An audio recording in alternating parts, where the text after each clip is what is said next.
کی گھڑیاں اور ساؤنڈ نہیں ہوتے، اور مسجدوں کی زینت نمازیوں کے جھکے ہوئے سر ہوتے ہیں۔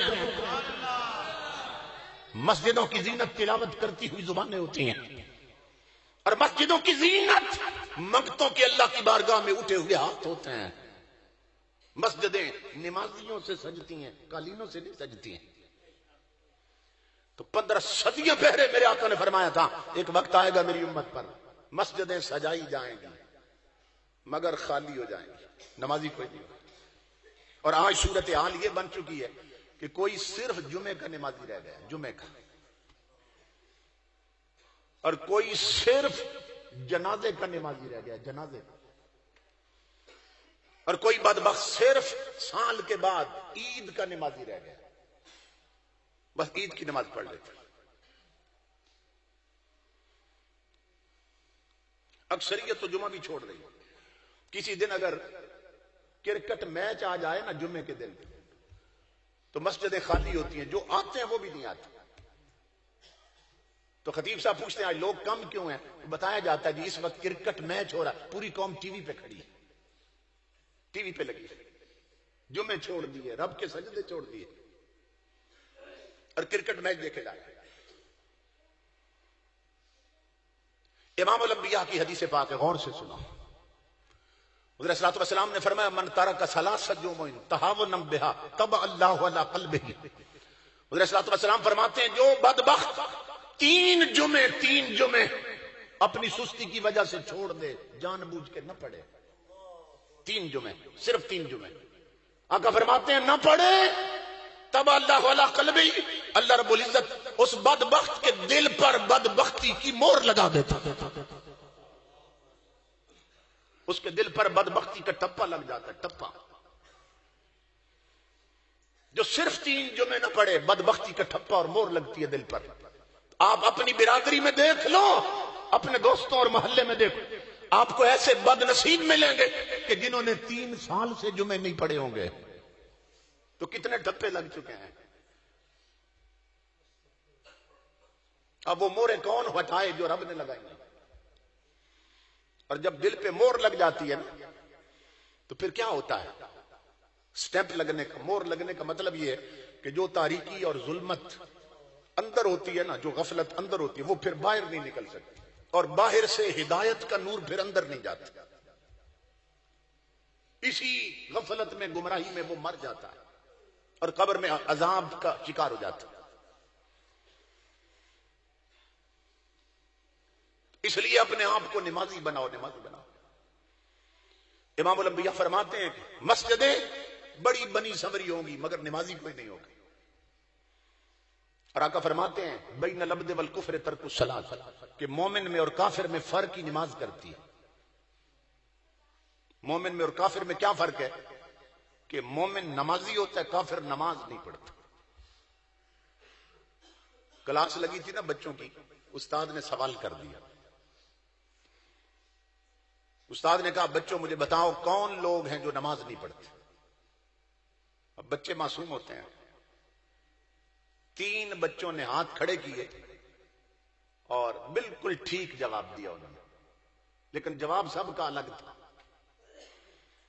استاد نے کہا بچوں بتاؤ کون لوگ ہیں جو نماز نہیں پڑھتے؟ ایک بچہ کہنے لگا استاد جی وہ لوگ نماز نہیں پڑھتے جنہیں نماز پڑھنی ہی نہیں آتی۔ تو جب پڑھنی نہیں آتی تو خان پڑھیں گے؟ کیا پڑھیں گے؟ سیدھی بات کی کہ نہیں؟ دوسرا بچہ کہنے لگا استاد جی وہ لوگ نماز نہیں پڑھتے جو مر جاتے ہیں، کیونکہ زندہ لوگ نماز پڑھتے ہیں، مردے نماز پڑھتے ہیں، ان کی تو پڑھی جاتی ہے۔ تو کتنا ٹھیک جواب دیا بچے نے، جواب مختلف تھا مگر ٹھیک دیا، پہلے نے بھی ٹھیک دیا۔ تیسرا بچہ کہنے لگا استاد جی میرا جواب اور ہے، وہ لوگ نماز نہیں پڑھتے جو مسلمان نہیں ہوتے، کیونکہ کافر نماز نہیں پڑھتے، مومن نماز پڑھتے ہیں۔ اب داروں اور اڈوں پہ بیٹھ کر حقے پینے والوں اور تاش کھیلنے والوں اور سجدے چھوڑ دینے والوں، بتاؤ ان تینوں میں سے تم کس کھاتے میں ہو؟ تمہیں نماز پڑھنی نہیں آتی، یا تم مر چکے ہو، یا خدا نخواستہ تم کافر ہو گئے ہو کہ نماز نہیں پڑھتے ہو؟ مولا کائنات علی المرتضیٰ فرماتے ہیں کہ بے نماز سے خنزیر بھی پناہ مانگتا ہے، خنزیر بھی پناہ مانگتا ہے کہ اس بدبخت کی وجہ سے جب عذاب آئے گا زمین پر تو میں بھی مارا جاؤں گا۔ 5 وقت کے پکے سچے نمازی بن جا۔ جن لوگوں کے سر جھکتے ہیں نا اللہ کی بارگاہ میں، انہی کو اللہ رب العزت برکتیں، عزتیں اور فتوحات عطا کرتا ہے۔ حضرت صلی اللہ علیہ وسلم کے صحابی ایک جنگ سے نا واپس آ رہے تھے تو کافروں نے سوچا بھئی یہ تو مطمئن ہو کے جا رہے ہیں کہ ہم نے فتح کر لیا علاقہ، تو کچھ کافر جو تھے نا عیسائی، وہ ان کے کھوج میں ان کے پیچھے چلے کہ چلو ان کا کوئی نقصان کریں، ہم موقع ملے تھے۔ تاریخ اسلام میں ہے امام الانبیاء کے غلاموں، ان میں ان کا ایک پادری بھی تھا، عیسائیوں کا جو مذہبی رہنما ہوتا ہے، پریسٹ اس کو کہتے ہیں، پادری، وہ بھی ساتھ تھا۔ انہوں نے دیکھا ایک جگہ پہ کہ مسلمانوں کی نماز کا وقت ہے، جن کے پیچھے چلے تھے، ایک امام بنا، پیچھے وہ سارے قطار بنا کے کھڑے نماز پڑھ رہے ہیں۔ ایک سپاہی نے کمان کے چلے میں تیر چڑھایا، بہت نشانہ باز تھا، اس نے سیدھا تیر مارا، جو امام بنا تھا اس کے سینے میں لگا۔ نماز شروع ہو چکی تھی، امام گر گیا، اس کی جگہ پہ پچھلا پاؤں گھسیٹتا آگے مصلی پہ آ گیا، نماز نہیں توڑی۔ اس نے پھر تیر چڑھایا کمان کے جلے میں، پھر مارا، وہ بھی گر گیا، سینے میں لگا، اس کی جگہ پہ تیسرا آ گیا۔ جب وہ سپاہی تیسرے کو تیر مارنے لگا تو عیسائی پادری نے اس کا ہاتھ پکڑ لیا، اس نے کہا نہ مار نہ مار، کہا مجھے پیدا کرنے والے کی قسم ہے کہ جنہیں 2 بھائیوں کی تڑپتی لاشیں بھی رب کے سجدے نہیں چھڑوا سکی، ہم دوبارہ پیدا ہو جائیں اس قوم کو ہم کبھی ہرا نہیں سکتے ہیں۔ سمجھ رہے ہیں کہ جنہیں موت بھی رب کے سجدے نہیں چھڑوا سکی ہے، ہم کچھ بھی کر لیں ہم ان غلامان مصطفیٰ کو کبھی شکست نہیں دے سکتے۔ سجدوں میں قوت ہے، اللہ کی بندگی میں طاقت، حضور کی سچی غلامی میں طاقت۔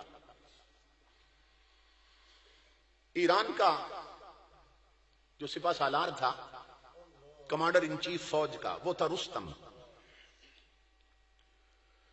تو جب ایران پہ پتہ چلا کہ مسلمان حملہ کرنے لگے ہیں، اس رستم نے حضرت سعد بن ابی وقاص رضی اللہ تعالیٰ ان کی طرف، یہ کمانڈر تھے مسلمانوں کی فوج کے، رستم کمانڈر تھا کافروں کی فوج کا، اور یہ حضور کے صحابی حضرت سعد بن ابی وقاص یہ کمانڈر تھے مسلمانوں کی صحابہ کی فوج کے۔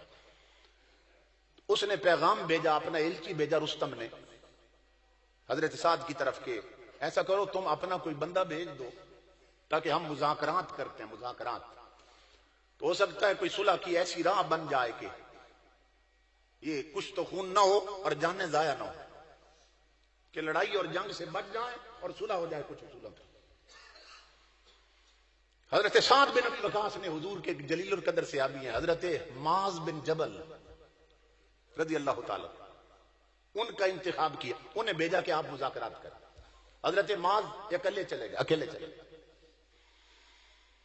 رستم پہلوان تھا، آپ جانتے ہیں رستم زمان پہلوان تھا بہت بڑا۔